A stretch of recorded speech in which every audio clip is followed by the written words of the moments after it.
दोस्तों, विश्व का पहला व्यक्ति जो दीवार के पार देख सकता है। हमारी टीम दीवार के पार देखने वाले व्यक्ति की पड़ताल के लिए निकलती है। हमारी टीम पहुंचती है भागलपुर, बिहार में। एक ऐसा व्यक्ति जो दीवार के पार देख सकता है। बड़ी विचित्र बात है, यकीन नहीं हो रहा। इसके लिए हमने कुछ ग्रामीणों से भी बात की। ग्रामीणों ने बताया कि ये सच है। इस सच्चाई को जानने के लिए हमारी टीम उस शख्स का इंटरव्यू लेने की कोशिश करती है। आखिरकार वो व्यक्ति इंटरव्यू के लिए तैयार हो जाता है। तो आइए जानते हैं क्या है सच्चाई। कोई अगर ये कह दे कि दीवार के अंदर उस पार में क्या चीज रखा हुआ है, सिद्धि के द्वारा दीवार के आर पार देख के बता सकते थे कि दीवार के पीछे क्या वस्तु है। हाँ देख बता सकते थे। तो हम देश को देख कर हमें महसूस हुआ कि हम सूक्ष्म देश है। तो उन चीज़ों को देख के फिर हम बहुत साधु संत से जाके ज्ञान चर्चा करने लगे। तो ज्ञान चर्चा करने लगे तो साधु संत जो है बोलते थे, उनसे हम पूछे कि ये सूक्ष्म क्या चीज़ होता है। तो उन्होंने जब हमसे बोलने लगे तो हम उनसे बोले कि आप तो बताते सही है, लेकिन बताइए कि आप कभी सूक्ष्म उस 10वां द्वार में कभी प्रवेश किए हैं कि नहीं किए। तो वो साधु संत बोलने लगे कि हम कभी नहीं गए हैं, लेकिन हम किताबें पढ़कर हम बोलते हैं। तो उन सब चीज़ों को देख के हमें ऐसा लग रहा था कि क्या ये साधु संत केवल बोलने का होता है, क्या करने की चीज़ नहीं है इनको। तो उन सब चीज़ों को देख तो हम गंगा नदी के किनारे जो रह रहे थे, पहले इन सब साधनों को जब हम देखे तो हमारे जो पहले लाल वस्त्र हम पहने हुए थे, हमारे दाढ़ी जो थे इतने बड़े बड़े थे, और हम बहुत साधु संत से ज्ञान चर्चा किए। लेकिन ये जो सूक्ष्म की बात है, जो हमने सफ़र किया, ये सब बहुत बताने में जो है वो सफल रहे। तो संत रामपाल जी महाराज से जो कोई दीक्षा प्राप्त किए थे उस गांव में, तो उनसे हमारे संपर्क हुए। उनसे जब हमारे संपर्क हुए तो उन्होंने ज्ञान गंगा पुस्तक हमें पढ़ने के लिए दिए। जब ज्ञान गंगा पुस्तक जब हम पढ़े तो देखे कि उसमें ब्रह्मांड का जो नक्शा बना हुआ था, वो नक्शा देखकर हम उस किताब को अपने सीने से लगा लिए कि हे भगवान, हे मालिक, ये जो नक्शा जो देख रहे हैं इसमें, इस नक्शे में जहाँ हम यात्रा किए थे सूक्ष्म में, वो नक्शा देखकर हम बहुत खुशी हो गए। और उस नक्शे को देखकर हम मन में विचार किए कि नक्शा बनाने वाले कोई संत ही होंगे। तो फिर उनसे हम पूछे कि हम उनसे कैसे मिलेंगे, हमें क्या विधि है उनसे मिलने की। सर, जो भक्ति साधना आप कर रहे थे, उस भक्ति साधना को करने के बाद आप अलौकिक नज़ारे देखते थे, उसके बाद भी आपने संत रामपाल जी महाराज को अपना गुरु क्यों बनाया? संत रामपाल जी महाराज को गुरु इसलिए बनाए कि संत रामपाल जी महाराज जी जो भी भक्ति बताते हैं, सतलोक की भक्ति बताते हैं, और जो ब्रह्मांड का जो चित्र बना हुआ है, उस चित्र को देखकर जो है हम लोग की बहुत खुशी है। फिर हम संत रामपाल जी महाराज की शरण में जब हम गए तो वहाँ पर जो है पहले बोले कि आप पहले दीक्षा लेना होगा, तब फिर संत रामपाल जी महाराज जी के आपको मिलने का समय दिया जाएगा। तो जो हम वहाँ पर जब लाइन में जब पहुँचे वहाँ पे, तो गुरु जी जब सबके सिर पर हाथ रख आशीर्वाद देते थे, तो जिस समय हमारे सिर पर हाथ रखे उसी समय हमें संत रामपाल जी महाराज जी पहचान में आ गए कि ये है कौन। इस समाज के नज़र में जो लोग इनको कहते हैं, तो जैसे सोना को सोनार ही पहचान सकता है, लेकिन सोना को चमार नहीं पहचान सकता है। तो उन चीज़ों को देख के हमें तब फिर गुरुजी हमसे पूछे कि जो हमने सूक्ष्म में जाकर अपना अनुभव किए थे, साधना किए थे, जो शरीर को समाधि लगा देते थे, उन सब चीज़ों को जब बोलने लगे, पूछने लगे, तो हम जो बोल रहे थे तो गुरुजी हंस रहे थे कि बेटा, ये तुम्हारे जो है ये पिछले जन्म का सब कुछ किया हुआ था, इस समय तुमने कुछ नहीं किया था। जो तुम्हें संकेत दे दिया वो भी वहाँ तक की साधना नहीं कर पाया है, लेकिन तुम्हें बता दिया है, ठीक है। लेकिन हमारे नियम और मर्यादा में रहना और अपना भक्ति करना। तो जो हमारा लाल कपड़ा पहना हुआ था, दाढ़ी था, तो इन सब चीज़ों के भी बात रखे कि हमारे लाल कपड़े हैं, दाढ़ी हैं। तो गुरुजी बोले कि बेटा, हमें तुम्हारे कपड़े से और दाढ़ी से लेना देना नहीं है, हमें उस सतलोक जो है, सतलोक की भक्ति हम करवा के और सतलोक हम तुम्हें ले जाएंगे। सर संत रामपाल जी महाराज के शरण में आने से पहले आप भगवा कपड़े पहनते थे, बड़ी बड़ी दाढ़ी आप रखते थे। उसके बाद जब आप संत रामपाल जी महाराज के शरण में आ गए तो सर आज आप साधारण वेशभूषा में हैं। सर ऐसा क्यों?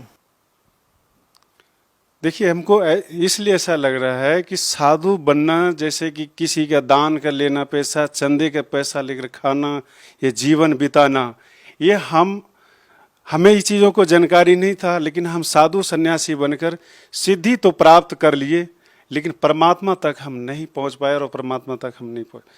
तो वो साधु सन्यासी का जीवन हम जब ज्ञान हमें मालूम हुआ तो हम सोचे कि जब दूसरे का अनाज, दूसरे का पैसा लेगा, दूसरे का ये सब काम करे, तो जो हमारी भक्ति पुण्य है सब उन्हीं के पास चले जाएंगे, फिर हमारे पास बचेंगे कैसे?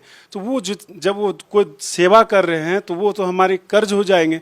तो जब कर्ज हो जाएंगे तो फिर उसका कर्ज चुकाने के लिए हमें जन्म लेना पड़ेगा, फिर हमारे मोक्ष कहाँ से होगा? सर जैसा कि आपने सिद्धियों की बात की, सर यदि आपसे जानना चाहेंगे तो आपके पास क्या सिद्धियाँ थी? हमारे पास सिद्धि ऐसा था कि हम कोई अगर ये कह दे कि दीवार के अंदर उस पार में क्या चीज़ रखा हुआ है, तो उस चीज़ों को हम एक नज़र से देखते देखते उस दीवार के उस पार को हम चीज़ को देखने लग जाते कि उस पार में क्या रखा हुआ है। सर देखिए, ये आश्चर्यजनक बात है, विश्वास नहीं होता कि ऐसा भी हो सकता है। सर क्या ये वास्तव में सच है कि आप सिद्धि के द्वारा दीवार के आर पार देख के बता सकते थे कि दीवार के पीछे क्या वस्तु है? हाँ, बता सकते थे। अब किसी को अगर किसी प्रकार की शंका हो तो वो हमसे मोबाइल नंबर ले और हमसे आके मिले, हमसे बातचीत करे। हम बातचीत करने के लिए हमेशा तैयार हैं। सर देखिए, बड़ी आश्चर्यजनक बात यह है कि जहाँ लोग सिद्धियों को मानते हैं, उसकी पूजा करते हैं, वहीं दूसरी ओर आपके पास सिद्धि होते हुए भी आपने संत रामपाल जी महाराज से नाम दीक्षा ली। ये कितनी विचित्र बात है कि एक तरफ जिस संत से नाम दीक्षा ली उस संत को लोग पहचानने में अभी देरी कर रहे हैं और दूसरी तरफ आप हैं। ऐसे संतों को लोग ज़्यादा तवज्जो देते हैं, ये सोचते हैं कि सिद्धि ही परमात्मा है। लेकिन आप कह रहे हैं कि सिद्धियाँ ही परमात्मा नहीं है, परमात्मा पाना कुछ और चीज़ है। देखिए, अगर पूर्ण संत से अगर उनको ज्ञान और भक्ति मिल जाए तो कहते पूर्ण संत से मिलेंगे तो उनका पूर्ण मोक्ष हो जाएंगे। लेकिन कोई भी अगर आज सिद्धि के बल पर, जैसे सिद्धि क्या चीज़ है कि सिद्धि एक अहंकार का चीज़ बन जाता है, जैसे अभिमान का चीज़ बनता है। जैसे किसी को कोई पोस्ट मिल जाता है, वो पोस्ट का अहंकार हो जाता है। लेकिन वास्तविक चीज़ ये है कि परमात्मा के लिए अहंकार और पोस्ट और यह सिद्धि नहीं, उनके अंदर का जो प्रेम है, जो प्यास है, जो तरफ है, वो तरफ होना चाहिए। अगर वो तरफ नहीं है तो समझ लीजिए उसके पास कुछ भी नहीं है। सर आप उन लोगों के लिए अपने आप में एक बहुत बड़ा जवाब हैं जो लोग ये कहते हैं कि संत रामपाल जी महाराज कोई चमत्कार करके दिखाए। जब चमत्कार करने वाले ही संत रामपाल जी महाराज के शिष्य बनने लग जाएंगे तो फिर लोगों के पास सवाल क्या रहेंगे? क्योंकि लोग कहते हैं कि चमत्कार को नमस्कार, लेकिन आप कह रहे हैं कि पूर्ण संत को नमस्कार। सर इस बारे में आप क्या कहना चाहेंगे? देखिए, चमत्कार से क्या होता है कि चमत्कार से तो मोक्ष नहीं होता है, लेकिन ये है कि जैसे मान लिया जाए कि हमको परमात्मा चाहिए तो परमात्मा के लिए जो है वो तरफ होना चाहिए। ये सिद्धि, ये चमत्कार, ये जो कुछ भी है, ये भक्ति मार्ग में जो है एक बाधक होता है। इस बाधक में उलझ जाता है, उलझने के बाद जो है वो जो भक्ति जो है उसका सफल नहीं हो पाता है। सर जैसा कि लोग संतों के पास इसलिए जाते हैं कि उनको शारीरिक लाभ मिले, मानसिक लाभ मिले या आध्यात्मिक लाभ मिले, आपने संत रामपाल जी महाराज जी को गुरु क्यों बनाया? संत रामपाल जी महाराज को हम गुरु इसलिए बनाए कि हम बहुत साधु संतों के पास भटक भटक के अपना जीवन हमने बहुत खो चुका। जो कि आज हमसे बहुत सीनियर, बहुत साधु, जो कि 500 के ग्रुप में रहने वाले हम साधु थे, जो कि वो उस ग्रुप के लोगों ने कहते थे कि जो हमारे जो सिद्धि शक्ति है वो 500 के ग्रुप में नहीं थे।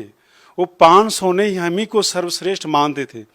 लेकिन वो 500 ने ये आज भी समझ रहे हैं कि ये आखिर संत रामपाल जी के शरण में क्यों गए। ये हमसे पूछा गया तो हम उनको बताए। बात ये ऐसा है कि हम संत रामपाल जी महाराज के शरण में इसलिए गए हैं कि जो संत रामपाल जी महाराज जो भक्ति बताते हैं, जो साधना बताते हैं, जो नियम बताते हैं, वो बहुत संतों के पास में नहीं है। बहुत संतों के पास नहीं है जो संत रामपाल जी महाराज। और संत रामपाल जी महाराज को जो आज कोई भी इनको साधारण मानते हैं। ये साधारण नहीं है, यह समझ लीजिए कि पूर्ण परमात्मा है।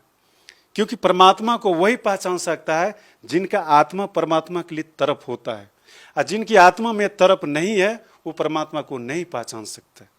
सर कितनी विचित्र बात है ना कि आपके पास सिद्धियां होते हुए भी उन सिद्धियों का इस्तेमाल न करके आप संत रामपाल जी महाराज की शरण में गए।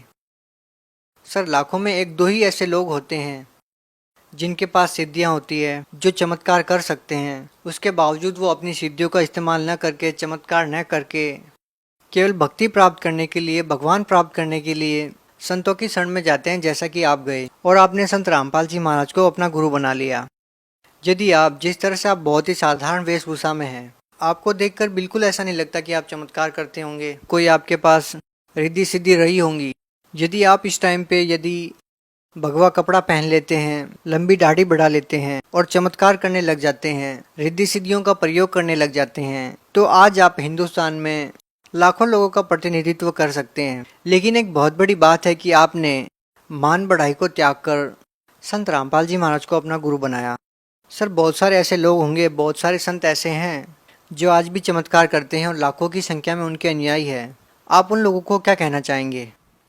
देखिए, हम उन सबों को ये कहना चाहते हैं कि जितने भी साधु संत के वेशभूषा में बनकर जो वक्ता बने हुए प्रवचन करते हैं, दुनिया के लोग उनको मानते हैं और उनकी बात पर चलते हैं, लेकिन हम ये कहना चाहते हैं कि आखिर पूर्ण संत का पहचान क्या है। पूर्ण संत का पहचान तो जान लेना चाहिए। तो जितने भी साधु संत बने, तो ये अपनी जो है मान बड़ाई जो है ये छोड़ना नहीं चाहता है। ये जीवन में सबसे बड़ा दुश्मन हो जाता है मान बड़ाई। मान बड़ाई ही आपका सब खतरनाक होता है। तो ये जितने भी साधु संत बने हुए हैं, तो ये इन्होंने अपने संख्या बढ़ाकर जो है, अपनी पदवी बनाकर जो है, हम लोग के समाज में जो है गुमड़ा बनाकर बैठे हुए हैं। सर आज आपने संत रामपाल जी महाराज से नाम दीक्षा ले रखी है। सर क्या आज भी आपके अंदर वो सिद्धियां हैं? सर क्या आज आप दीवार के पार कोई वस्तु रखी है उसको बता सकते हैं? नहीं, संत रामपाल जी महाराज जी की शरण में जब से हम दीक्षा प्राप्त किए हैं, तो गुरु जी हमारे सिर पर हाथ रखकर इस पे बैंड लगा दिए कि बेटा जो तुमने पहले जितने भी सिद्धि जो भी कुछ किया सो किया से आज के बाद ये नहीं करना है। तो हमने हाथ जोड़कर गुरु जी से प्रार्थना की कि गुरु जी आज के बाद हम कोई सिद्धि का प्रयोग नहीं करेंगे। गुरु जी वचन दिए कि बेटा अगर तुम कोई भी सिद्धि का प्रयोग करोगे तो तुम सतलोक नहीं जा पाओगे। इसलिए हम वचन दे गुरु जी अब कभी भी हम कोई सिद्धि का प्रयोग नहीं करेंगे, क्योंकि सिद्धि का प्रयोग करने से उनका पुण्य छीन होता है। सर आप भगत समाज को क्या संदेश देना चाहेंगे? भगत समाज से हम ये संदेश देना चाहते हैं कि जो भी कोई भी पंथ में इधर उधर कहीं भी भटक रहे हैं, तो ये आपका जो है समय आ गया है, तो आप जो है इधर उधर ना भटके और आप संत रामपाल जी महाराज के शरण में जो टीवी चैनल साधना चैनल पर जो प्रोग्राम आते हैं, उस चैनल पर प्रोग्राम में जो मोबाइल नंबर रहता है उस मोबाइल नंबर से बात कीजिए।